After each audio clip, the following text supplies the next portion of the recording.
Welcome back everyone to another NRG on the PC Engine, and here we are with Power Tennis, exclusive only to Japan, of course, as it being on the PC Engine, 1993 by HudsonSoft. This was, I believe, the first tennis game that HudsonSoft ever did, and it was quite late to the party actually, because it's well, a couple of years after Final Match Tennis and World Court Tennis as well, which were also on the PC Engine. Lovely presentation. I do like the presentation. Nice tunes as well. Very nice and homely and welcoming. Plenty of people to choose from. Obviously I don't know their names unless I speak Japanese, which I don't do. So if anyone speaks Japanese out there, tell me the names and please tell me who I selected, because I'm going to choose the... who should I choose? Right, all round. I'm going to choose the guy with the beard, and I'll go for him as an opponent. Again, really lovely presentation here with the animations. Very reminiscent of Super Tennis on the Super Nintendo, which came out again a couple of years before this. So using the same sort of idea there. In fact, the presentation style all round is very similar to Super Tennis. Unfortunately, the implementation of the game isn't. I love the little HudsonSoft blimp there at the back. That's cute. Here we go. Bang. And, hit it straight out. Anyway, yes, it's nicely arranged, this. It's got some nice little presentation. Like I said, so the presentation is really nice. And graphically, it's very pretty as well. It's not bad at all. It's very well laid out. I like the camera angle. The camera angle is nice and high, so you can see a lot going on, which is nice. Everything's a bit sparse, to be honest. And to be honest, the sprite animation, it's not fantastic, is it?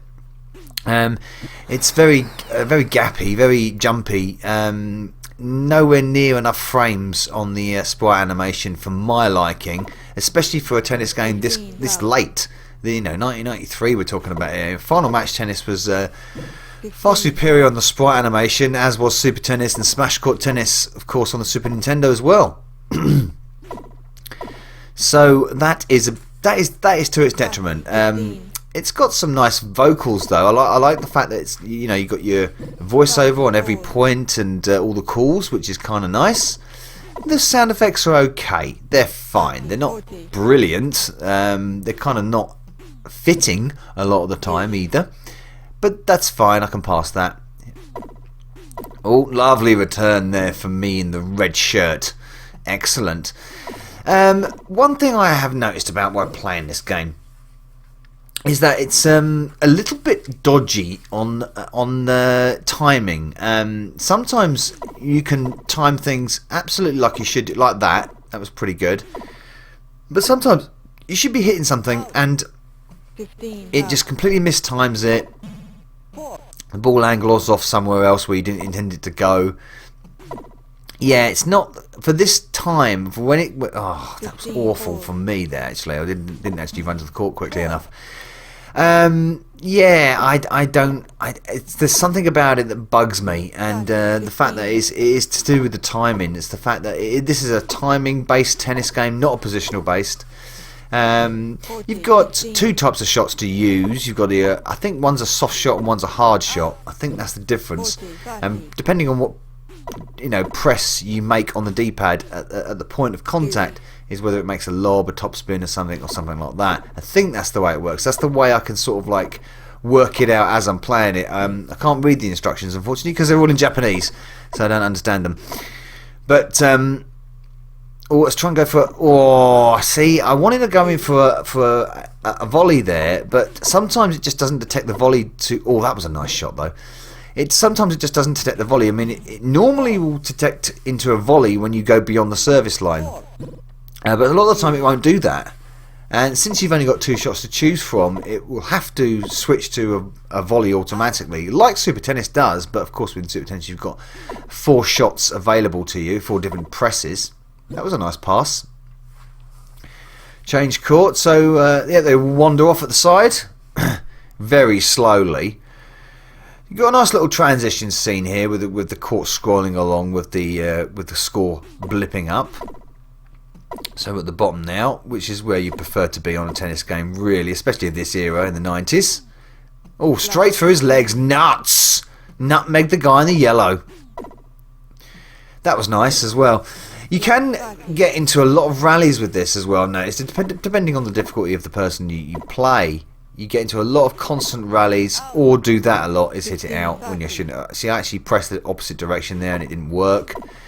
So there definitely is a timing issue of this, maybe a slight control issue. I don't know whether that's associated to the fact that the sprites are a little bit jumpy. Possibly. Also, it's, well, I want to say it's responsive, but it's responsive in the sort of like the wrong way, because it's responsive as it's too touchy.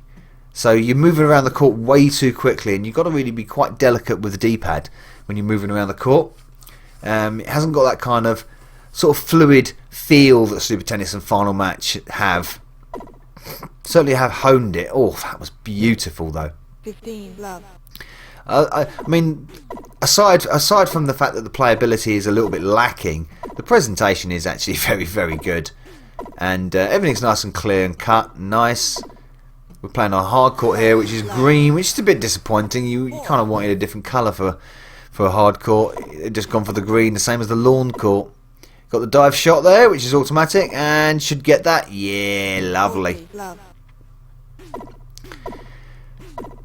What else can I say about this that I haven't already said? Well, I would say that once you've got into it, it's pretty nice to play.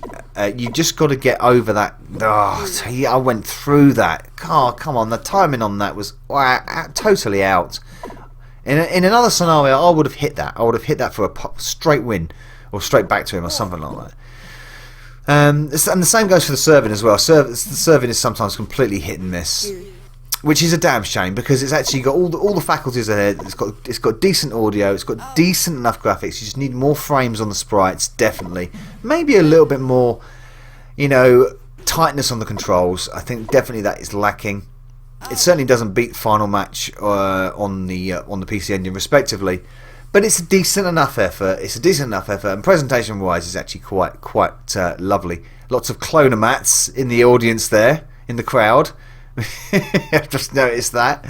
Massive cloner mats all over the place. Completely missed that. That was my fault. Yeah, so Power Tennis on the PC Engine. It's another one of those sort of typical 90s tennis games, which this one slightly falls short of being overly enjoyable. It's not up there with the Final Match. It's not up there with the Smash Tennis, of course. It's not up there with Super Tennis at all, or even Pete Sampras on the Mega Drive. That's another one that's a lot better. So thank you for watching this other tennis instalment for NRG. I think this will be the last one of this year, and this is on the PC Engine, so it's nice to revisit the PC Engine occasionally. Novabug out. 14, 13.